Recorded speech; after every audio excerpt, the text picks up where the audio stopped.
and welcome back to my YouTube channel. In case you haven't seen me before, my name is Emily Mbai. I am a radio slash TV host, a digital content creator, a voiceover artist, and an MC. I am so glad to have you on board. Welcome to my world. Let's do this. Before we get straight into the details, you guys, I just want to say a huge thank you for subscribing to my channel. That helps me a lot. I'm just really grateful for all the love and support that you guys have been giving me. And if you haven't subscribed, I don't know what you're waiting for. Do make sure that you click that subscription button down here below, and also give this video a big thumbs up. Leave your comments in the section below and turn those notifications on, and therefore you don't miss out anytime I post a new video.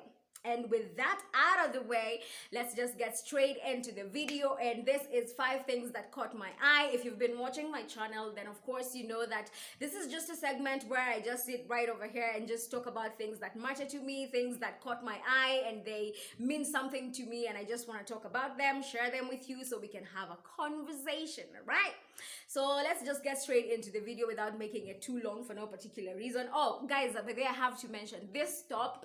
I bought this top from Gikomba in 2014. In 2014, ilikuwa fresher.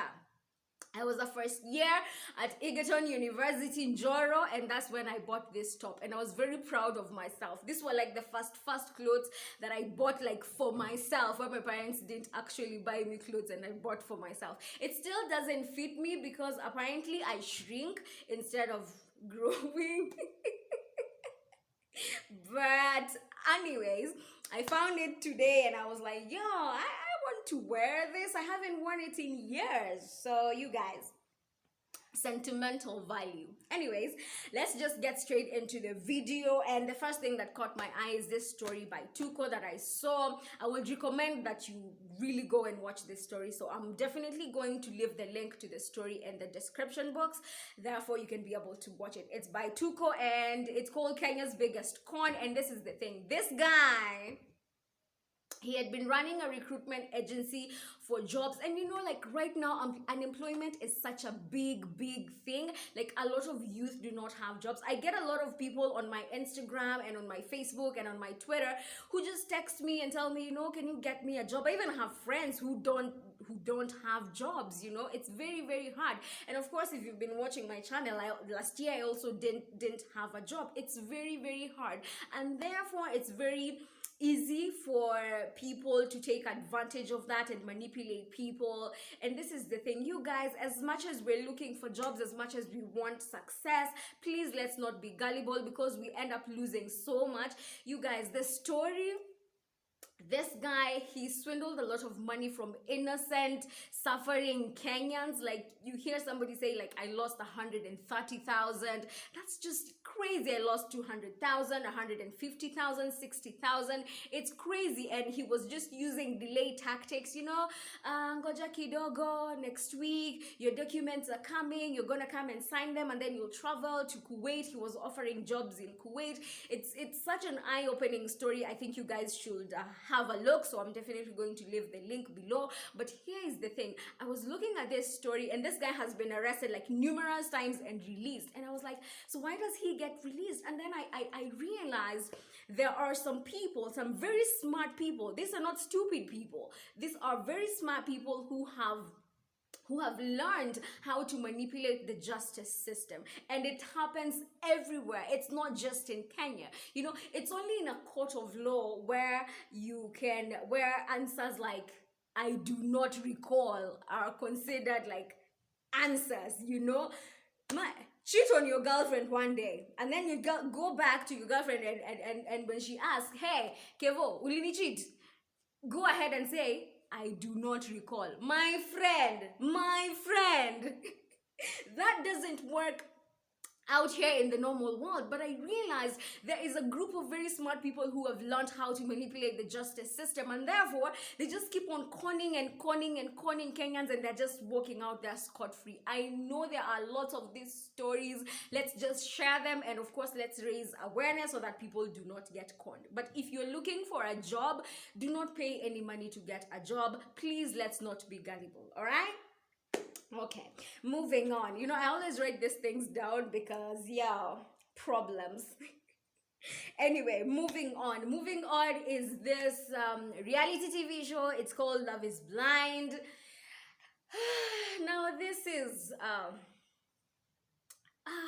this one Nikama, you need to sit down and just talk about it because it's a new approach. I personally do not watch like this reality love TV shows, dating. I tried to watch Love Island, X on the Beach, but it's not really my thing. But here is the thing: the concept of this TV show is you get to know someone but you do not get to meet them, so they do their dates on some pods. So you just seated in a tiny pod by yourself and your partner is seated somewhere in a pod by themselves. Then you just talk to each other, you create that connection, that emotional connection, you get to know each other better without seeing each other. The day you see each other, you guys get married. So basically you're going to get married to someone you've never seen. How does that sound? For me, it's a no-no. I mean, I just wanted to talk about this so I can hear your opinions because, look, I mean, love is not all about how you look physically. And when you concentrate on how you look physically, of course, you lose the main point. But here's the thing. If you're going to spend your life with somebody, then there has to be physical attraction. I don't mean sex, but I mean you've got to like the way this person looks. Let me just talk from my experience. I've got to love the way this person looks. I've got to have that physical chemistry with this person, and I want to see this person in real life, not just in a pod. I want to see them, okay, when you go to a restaurant, how do you talk to the waitress? How do you approach other people? How do you carry yourself around? Therefore, I know the kind of a person you are. So, really, it's not really for me.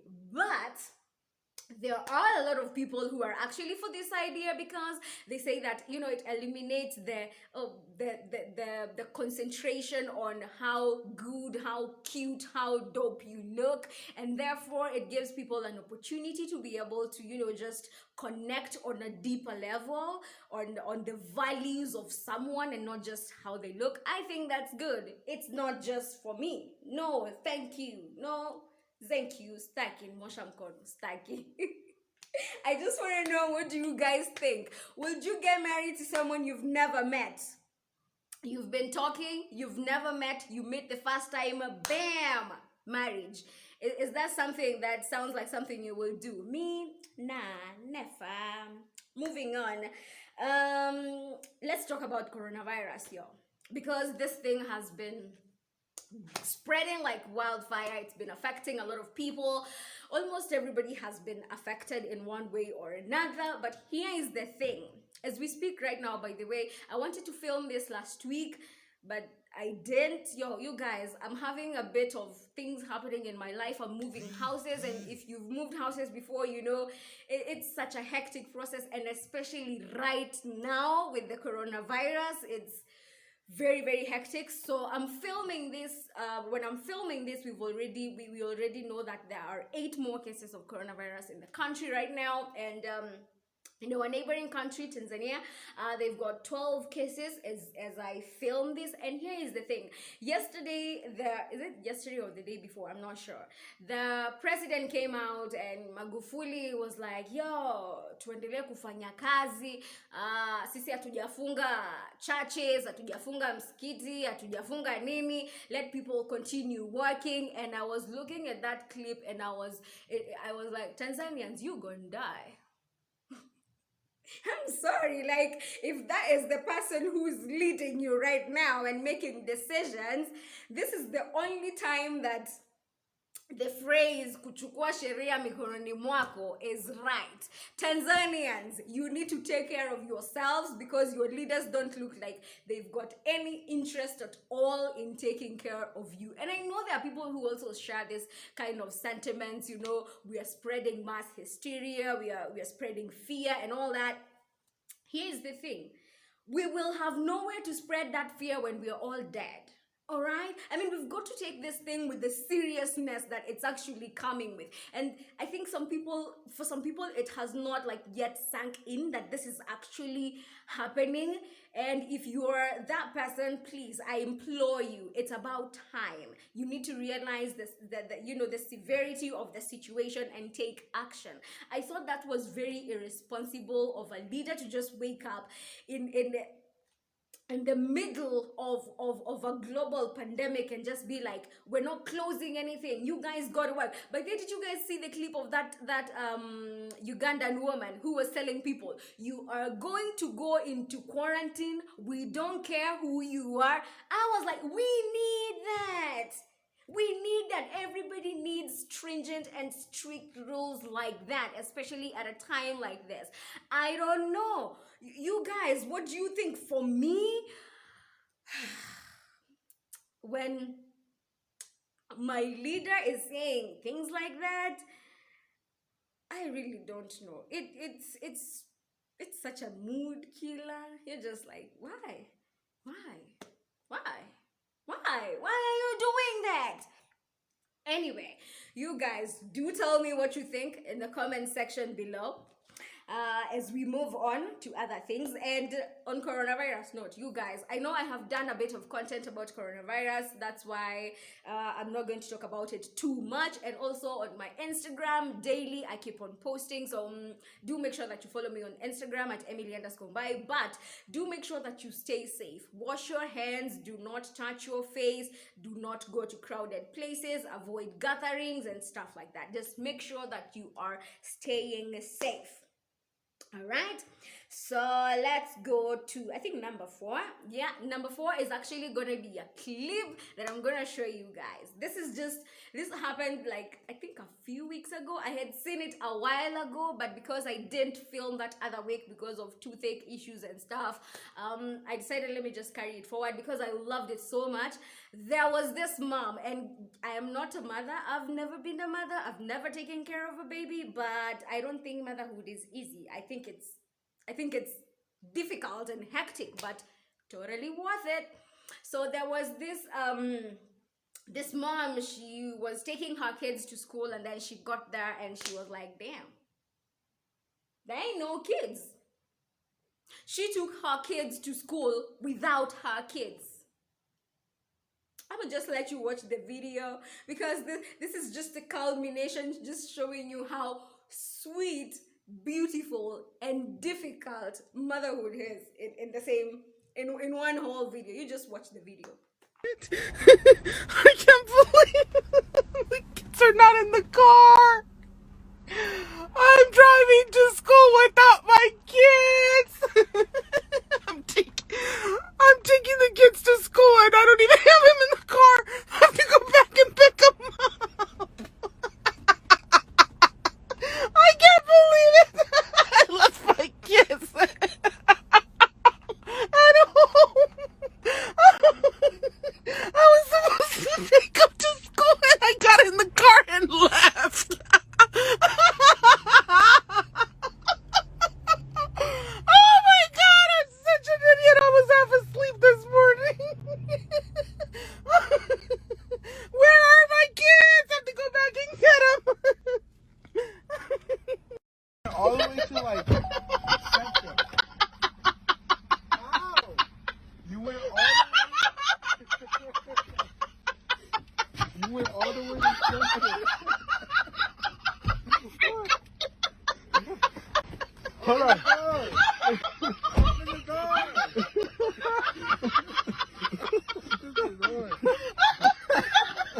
Mom. I left you guys. I just got in the car and left. Listen. Mom. I'm so sorry. You went all the way to Central. And didn't notice like we were in the car? Where were you going? Let's go to school to drop you guys off. No one was in the car. How did you not notice that we were in the car? You guys are so tiny. I didn't see you guys. Right. Oh my God.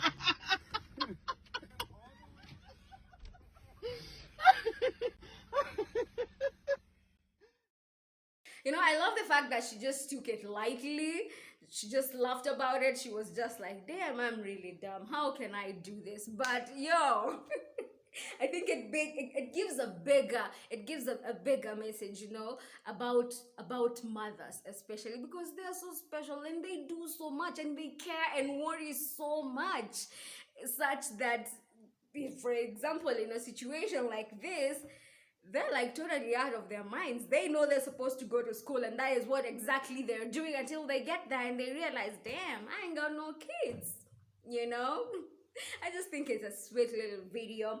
And finally, let's go to number 5, the final thing that caught my eye this week. This I saw a while ago, but of course, as I've mentioned, a lot has been happening. And here is the thing: it's Oprah. It's Oprah. It's the wonderful, majestic, only Oprah. So Oprah has been doing a Vision 2020 vision board, visionaries, and she's been talking to really, really amazing people. And the reason I'm sharing this with you is because during this time, like where we are just social distancing and we're staying home, it is something lovely that I would want you to watch. It is lovely and it is inspiring. It is life-changing and it's motivating on a whole new level. This is a bunch of very people who've gone through very different but very difficult situations in their lives, in their careers, in all aspects of life. And Oprah just brings them and they sit down and they just talk about it. And I think you can learn so much. I really cannot go into details because I'm that kind of a person, like when she had Dwayne "The Rock" Johnson, he had just lost his dad like a week before, and he didn't cancel the interview. He went ahead, he did it, and he talked about dealing with loss and what exactly it does to you, and how now that he'd lost his father, he was like, did I say all the things that I wanted to say to him? Did I let him know how much I adored him? Did I let him know that, he was the best dad? And it's not just about loss and dads and moms. It's about everything, depression, everything, because these are people who've gone through very different experiences. And the reason I'm sharing with you is because there is time now. It's something totally worth it to binge on. The interviews are free, they are on YouTube. Just go and watch them. The last one she just did, and that one really stuck with me, it was such a beautiful interview she did with her best friend Gael King, and they were talking about how the story of Gael and moving through divorce and having to co-parent with somebody who cheated on you in your own bed, in your own house. But then you have kids together and you've got to rise above the pettiness and all the bitterness of why would you bring another woman into my bed, and look at the good of the kids. It's so wonderful, and it just teaches you to see like the bigger picture, because as I was listening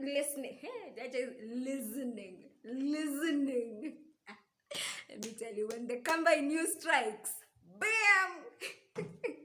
Anyway, yeah, so when she was talking about it, I was thinking to myself, I mean, I would want to do what is best for my kids, but it's such a difficult place to come out of. And how do I even respect you to raise, to be the father of my, to allow you be in my kids' lives and to be their father? Like you're their biological father, but damn, it sort of like makes me think a lot about what I would do if I was in a situation like that.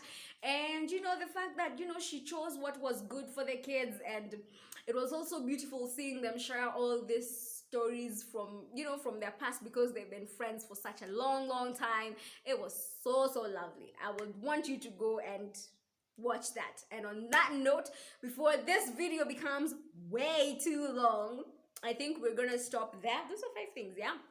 All right. Oh, I almost forgot. I'm gonna leave you with a clip. She was doing a talk, the majestic Oprah, and when Oprah falls, it's big news. This happened a few weeks ago, but I will leave you with a clip of Oprah taking a fall on stage, but she took it like an OG. She took it like the G she is. But in the meantime, as I leave you guys, please do make sure that you subscribe to my channel, give this video a big thumbs up, your comments, leave them in the comment section below, and also turn on those notifications, therefore you don't miss out anytime I post a new video. For daily to daily updates about my life, do make sure to follow me on Instagram at Emily_by. Otherwise, I'm gonna see you next time, and in the meantime, you guys make sure you keep on taking care of yourselves. All right, see ya. So here's my definition of what wellness means to me. This is my definition, not yours, just an idea, because you're going to be defining it for yourself. Wellness to me means all things in balance, and balance doesn't mean all things are equal or at peace at all times. Wrong shoes.